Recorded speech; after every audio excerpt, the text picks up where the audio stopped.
Pete Hegseth, dude on the left here, was chosen by Trump to be like in his administration. I think Secretary of Defense, maybe. It's him, this guy right here. I'm sorry for the grainy video, but yeah. Hegseth, I want to talk a little bit about him because he's got some tattoos that were super questionable. It was in the news not too long ago. What do his tattoos mean? Are they Nazi tattoos?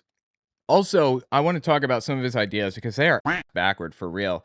Government dependency and the VA was the subject of this one. He apparently believes that veterans should not leech off the government. Dead serious with this. So I want to listen to some of his ideas here.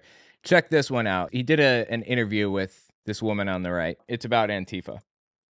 When we were seeing all of these Antifa protesters and rioters and everything else, and they're... I think you're talking about January 6th. I'm not sure. By the way, there were no Antifa protesters at the Capitol on January 6th.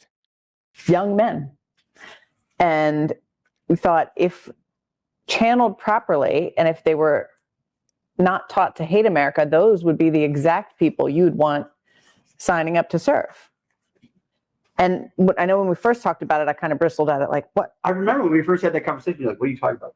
Like, this is kind of veiled language, what they're saying here, but it's actually very disturbing what they're laying down. Just keep listening and I'll talk about it in a minute. And then it's true. And you were like, no, they just have this instinct and this energy to pour in and fight for something. And because they're taught that America is bad, they're fighting for the wrong thing. FYI, no one thinks America is bad, quote unquote. I mean, people think that there's like a systemic problem, like a systemic racism in the system that we are operating within. There is. Are you kidding? Of course there is. That doesn't mean that America is inherently bad, cannot be good, and must be torn down. Like, I don't know what the point is here. Yeah, there are bad qualities about the U.S. government. Of course, he agrees with that. Everyone agrees with that. What is the complaint even here? But what an asset they could be. And just showing that's the instinct of young men. And that's the instinct of young men. I remember sitting there with a riot shield, looking at these guys and being like, wow, I totally disagree with these guys. And by the way, there's a lot, they're racist and they're saying these terrible things to my guys. And you read about it in the book. Antifa is racist, okay? But they have guts. They're pretty brave. They believe in what they're doing. Okay, here's the problem with what he just said. He does not like Antifa. In fact, he hates Antifa people. I just want to like make that clear, if it's not already obvious. First of all. Second, Antifa is not an organization. It's an idea. Like, I don't want to go down this whole rabbit hole here, but in Germany in the 1930s, there were a couple of groups. There was the Nazi group, was very prominent. Actually, there were a bunch of groups, but these were some prominent ones. There were the Nazis. They had brown shirts that Hitler would send around to rough up political opponents and storm trade union halls and cause issues for everybody. And then there were the communists, and the communists were just as violent as Nazis. They would trade punch for punch, shot for shot, quote unquote, with the Nazis. They were just as ready to commandeer the government in Germany and everything. They wanted to give up democracy just as bad as the Nazis. They were really terrible. And then there were the Social Democrats. It was a Social Democratic Party, and they were kind of left-leaning, very similar to my political ideology, actually, Social Democrats. Near identical, actually, like Bernie Sanders kind of ideals or whatever. Each of the groups had their own kind of fighting group. The brown shirts were Nazi. The Iron Front were the Social Democrats, and they famously had 3 arrows. That's where that symbol came from, the 3 arrows. It was the Social Democrats militant group that was created just to protect Social Democrats when coming home from work, or Social Democratic like politicians or whatever. And then there were the communists who were fighting against everybody. Like this, they were violent. Anyway, eventually the communists formed a militant group just like the Social Democrats to protect their people as they were coming home from work, or to like hide papers that the Nazis were trying to uncover and stuff. They were Antifa. That's what Antifa started as. They're just trying to basically protect political adversaries and stuff from the Nazis. Nowadays, Antifa, the defining feature is just fighting fascism, just preventing fascism from taking root. And, it's small groups of people that get together and work on things. Sometimes it's working at soup kitchens. Sometimes it's going to protests and whatever. That's it. It's not like this organized group that's setting out to, and they're being paid by George Soros or whatever. That's not what's happening. That's not what Antifa is or ever was. The most disturbing thing about this, though, isn't that they're completely misrepresenting what Antifa is that they're describing war slaves, effectively. Like people who are sent to the front lines to fight on behalf of a country whose cause they don't believe in or whose goals they don't stand for. They don't even want to be there. War slaves. He says we should send them into combat. Why? Why would he even suggest such a thing? It's disturbing to me to hear him talk about sending political opponents into war, into front lines. I keep bringing it back to Germany because I wrote about it. Was Hitler an atheist? On Amazon Audible, check it out. There was something very similar to this in Germany called the Uriah Order. Pastors that did not support Hitler openly, or those who actually opposed Hitler actively, they found themselves in very inconvenient situations. They were drafted to fight in World War II and sent to the most dangerous parts, the most dangerous areas of the fighting as chaplains. And they moved the chaplains that he didn't like to the front. The Uriah Order. It's really hard to find information on that, by the way. Good luck. I only know about it because I read so much about the subject. Anyway, it feels to me like that's what Pete Hegseth is talking about right now. Oh, look, he wrote a book. What is this book called? The War on Warriors? Really? Okay. You've got to do it along all three levels.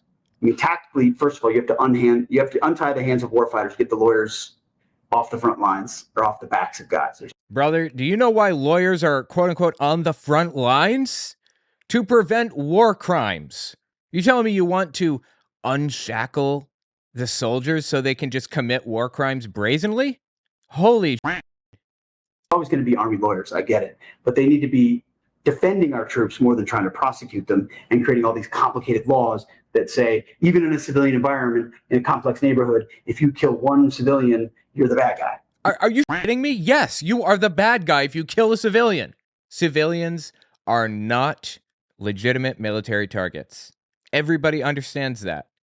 Even Russia understands that. Everyone understands it and agrees to it. It's part of the Geneva Conventions, the agreements that the international community came to after, I think, World War I, and certainly after World War II. It was formalized and added to it and everything. These are rules of war. Everybody knows this. You don't kill civilians. What is wrong with you? He wants to make it easier to kill civilians? Am I hearing this? You can't fight and win a war that way. Operationally, you need to have, battalions of brigades. Yep. That's how military is structured. Where these lieutenant colonels and colonels Yep. are totally invested in having the backs of their guys. Well, I don't think they should be invested in having the backs of their guys. I think they should be invested in, we're talking lieutenant colonels or colonels. Those are, well, I think he said these are people over battalions, right? Just to kind of draw this out for you, let me pull up the chart. This is how the military is structured. This is the modern U.S. military, how the modern U.S. military is structured. At the bottom, you have a squad, roughly 6 to 10 soldiers, and is commanded by a sergeant. And then you have a platoon, which is 4 squads, say, led by a second lieutenant. Then you have a company or a battery or a troop, which is 4 platoons. Platoon is 4 squads. A squad is 6 soldiers. So a company is commanding about 200 soldiers, 1 or 200, and is commanded by a captain, a first lieutenant, or a major. A battalion is 3 to 5 companies, roughly 1,000 soldiers, commanded by a lieutenant colonel. And a brigade or a regiment is about 5,000 soldiers, 3 to 5 battalions, and is commanded by a brigadier general or a colonel. Brigadier general is a 1-star general. You have 4-star general, 3-star, 2-star, 1 star, and then you have colonel. Above brigade or regiment, commanded by colonel or brigadier general, you have a division, which is 3 brigades, 15,000 soldiers, commanded by a 2-star general or a major general. And then you have a corps, which is 2 or more divisions, about 45,000 soldiers, commanded by a 3-star general. And then a field army. Last use was in Desert Storm in 1991. 4-star general, 50,000 or more soldiers. And then you actually, in the US, you have 5-star generals, which is a rank only appointed during times of war because the general has to have a higher rank than everybody in the field. Everybody. There has to be somebody that's commanding the army. So no matter who comes on the field, this general with 5 stars will be the guy in charge, basically. That's the only time they appoint 5 stars. Anyway, Pete Hegseth is saying that a colonel or a lieutenant colonel, so somebody that's commanding 5,000 soldiers, basically. He's saying someone over 5,000 soldiers should have their backs no matter what. No, he should not have their backs. He should have the backs of the civilians in the region and the back of the United States. He should be looking out for the legality of everything that's happening, making sure that all of the orders are legal and that no international treaties or laws or whatever are being broken by what they're doing, like just murdering a bunch of children, for example. That's what a colonel should be doing. You know, talk about somebody who's looking out for their guys? Squad leader, platoon leader, hell, even a company leader. But even then, they should be very focused on making sure civilians are not murdered wantonly. They should make sure that prisoners of war are protected under the Geneva Convention, that they're not just killed outright. There's a process for all of this. And the reason that there's a process is because we expect the same courtesy by enemy troops. That's how Geneva Conventions work. You sign on to a certain level of the Geneva Convention. I don't remember what they are, like Title I, Title II, 3, 4. And the highest one, I believe, says you will not engage in torture. You will not kill your prisoners of war. You will not kill civilians. You will not use biological weapons. You will not, all this other stuff.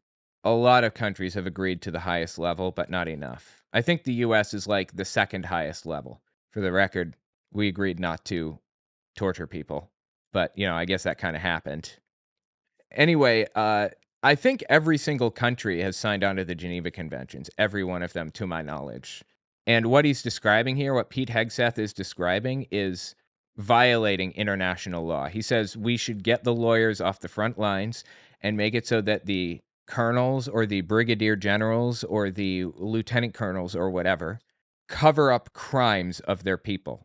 That's what he means when he says they should have the backs of their guys no matter what. Yeah, they should. That doesn't mean covering up crimes. If you kill one civilian, you're the bad guy. You can't fight and win a war that way. Operational. You can, because people do it all the time. Really? Fight and win a war that way. Operationally, you need to have, battalions and brigades where these lieutenant colonels and colonels are totally invested in having the backs of their guys. So he's talking about people who are over 5,000 soldiers, lieutenant colonel or colonel, talking about 1,000 to 5,000 soldiers. And know exactly what they're doing. Right. Anyway, that's Pete Hegseth, and he is an endless source of psychotic ideas for the military. Absolutely nuts, some of the stuff he believes. Here's another brilliant idea from Pete Hegseth, Secretary of Defense, future Secretary of Defense. I'm sorry, wait, Pete was a major? Really? I didn't know that. Major, yeah, it's the oak leaf is their symbol. And he commanded a company, basically. Huh. I believe major is above captain. Counterintuitively, gold is lower than silver in this hierarchy. So a gold oak leaf major is not as high ranking as a silver leaf colonel, I believe. So Pete Hegseth, I guess, commanded 4 platoons, 200 soldiers, a company, a battery, or a troop. It's interesting. I'm straight up just saying we should not have women in combat roles. It hasn't made us more effective, hasn't made us more lethal, has made fighting more complicated. How has it made fighting complicated? How has it made it more lethal? How is any of this true? What are you talking about? It hasn't made us more effective, hasn't made us more lethal, Yes, it has.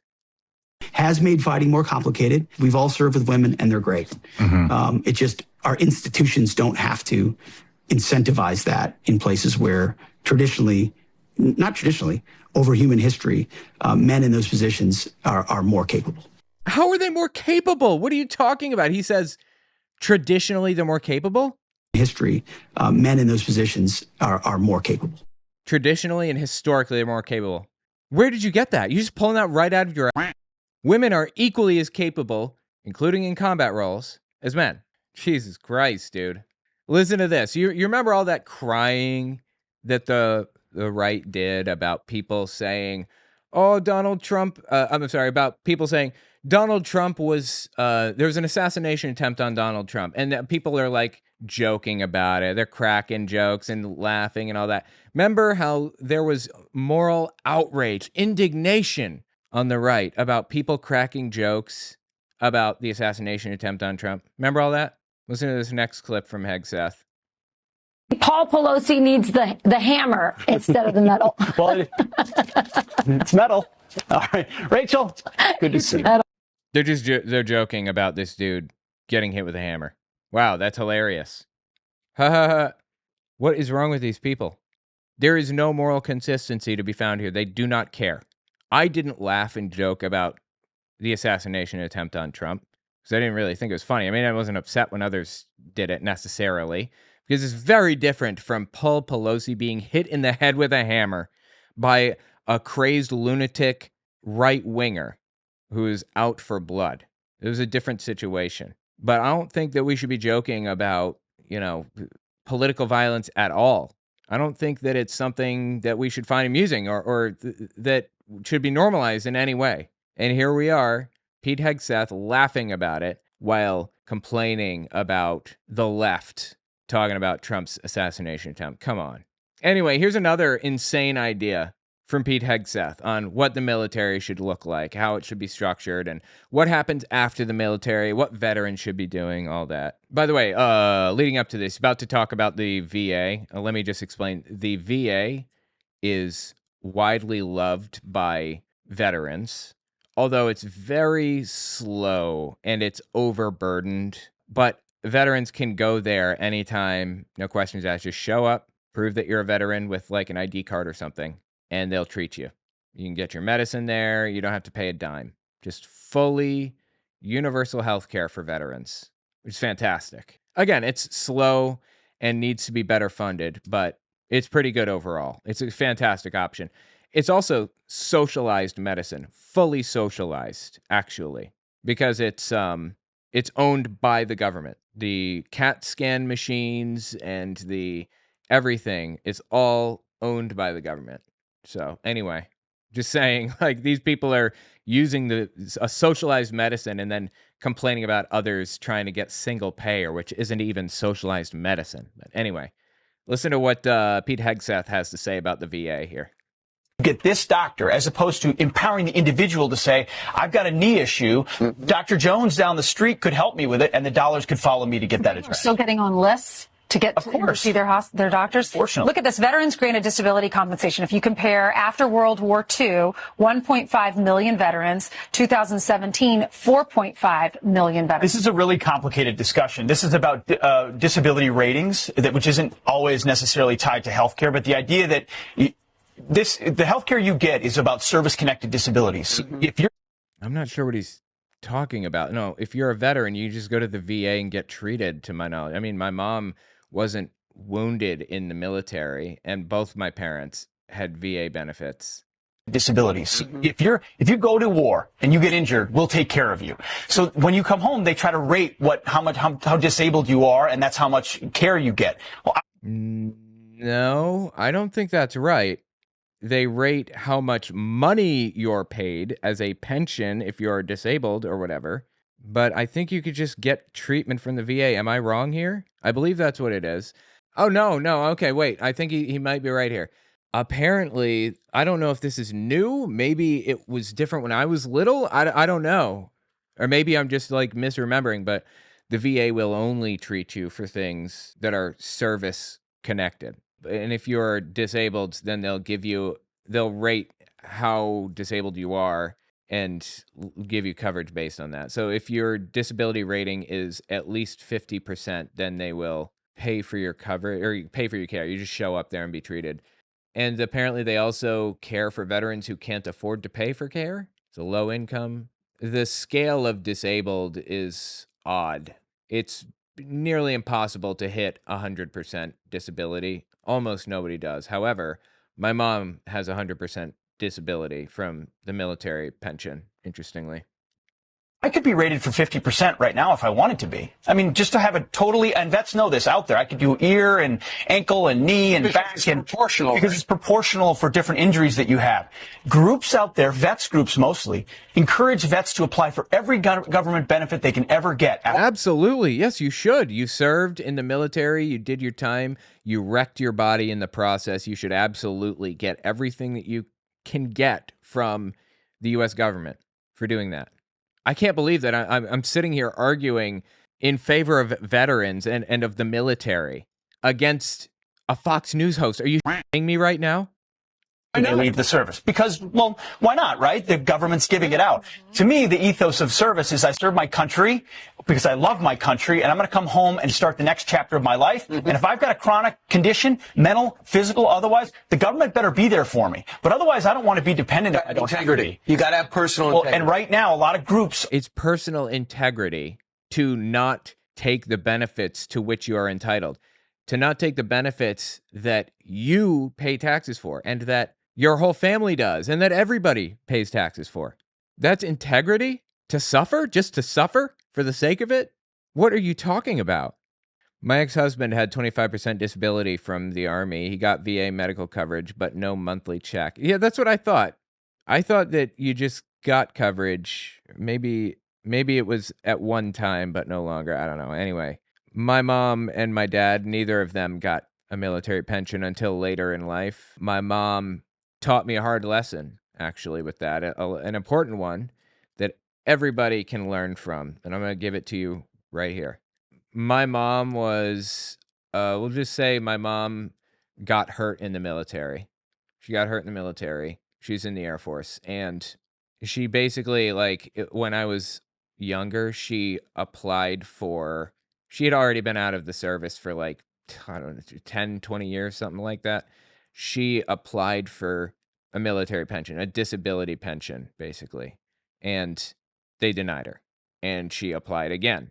And they denied her. She applied again. And this time, they said, all right, we will give it to you. We'll consider it. We'll send it up the chain if you prove to us that you were hurt in the military or whatever. And so she gets my Aunt Penny to write under oath a testimony that my dad abused her while they were both in the military together. And she wrote this whole detailed letter, sent it to the military, and they eventually approved it. And then my dad wrote in basically applying for disability coverage because he's actually disabled. And they said, okay. Wow, right? That is wild. Anyway, it took her 3 or 4 years from when she started applying to when she got it. The lesson that I learned from my mom was never give up. Keep doing it, because the thing that separates winners from losers in this world is consistency. If you continue pushing through the system, every system, the military system, the job market, everything is designed to filter out people who don't care enough to try, or that don't care enough to continue pushing for this thing or for this job or for whatever. If you continue fighting, if you continue applying, you will get it. Are convincing vets to take more from the system as opposed to just what you need for the service you gave. And you compare the budget here. In 2007, the budget was over $72 billion, over 9 million veterans using the VA. And now in 2017, $176.9 billion with just under 10 million. So just about 1 million more. But do you ever consider the possibility that maybe it's because a bunch of people got wounded in the Iraq War in 2007 and those issues are just now kind of manifesting? They're just now appearing. Like, permanent hearing damage from bombs and stuff are now a problem that they cannot overcome in life, that they need to have solved? You think that maybe that's it? What is wrong with these people? Really? You know, somebody says the U.S. loves its veterans. They pretend to. They pretend to love them. They don't actually. People like Pete Hegseth, the new Secretary of Defense, is out here arguing against benefits for veterans. This is a joke. Anyway, let me know what you think about it in the comments. I feel kind of obligated to cover some of Trump's new cabinet. So, yeah. Tell me what you think about Pete Hegseth.